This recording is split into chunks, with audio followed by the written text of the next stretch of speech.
లంచము అన్ని అంచుల వాకిందో మన రాష్ట్రంలోన కుంభకోణాల కేంద్రమయ్యిందో మన రాష్ట్రంలోన ఎక్కడ చూడు లంచము లంచము లంచము. ఎన్నిసార్లు ఏసీబీ వాళ్ళు దాడి చేసినా ఈ శుద్ధ పూసలకు మరి ఎందుకు సోయొస్తున్నదో ఏం కథో మళ్ళీ గానం దొరికింది పట్టుబడ్డది. చూడు నీ గమ్మత్ ఎంత ముందుకుందో. అయ్యో దేవుడా, ఏందయ్యా ఈ గాశారము? ఊరికనన్న లంచం తీసుకుంటారా దేవుడా? ఉన్న పరువు గంగల కలిసిపోయాయి. నేను బతికున్నా సచిన సమాన కిందే అయినట్టున్నా పాడుబడ. ఈ శని ఏడంగొచ్చి నెత్తి మీద కూర్చుందిరా దేవుడా అని ఆమె భయం అంతా ఎల్లబోసుకుంటున్నాడనులా.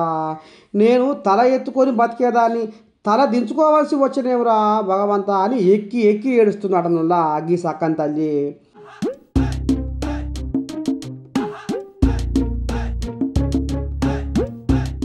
హైదరాబాదు మాసప్ ట్యాంకులో ట్రైబల్ వెల్ఫేర్ ఆఫీస్లో పనిచేస్తున్న ఈ తల్లి ఎగ్జిక్యూటివ్ ఇంజనీర్ అట.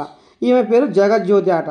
ఇక ఒక సంతకం విషయంలో 84,000 లంచం అడిగిందట ఈ సక్కన్ తల్లి.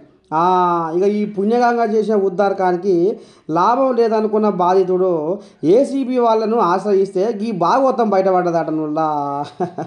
ఇక అమ్మగారికి సుక్కలు కనబడి కన్నీటి సుక్కలను రారుస్తుంది అన్నట్టు. మరి పెద్దలు ఊకే అన్నారా? పాపము అన్యాయం ఎన్నడూ తాగదని ఈ కథ నడిచిందుర్రా.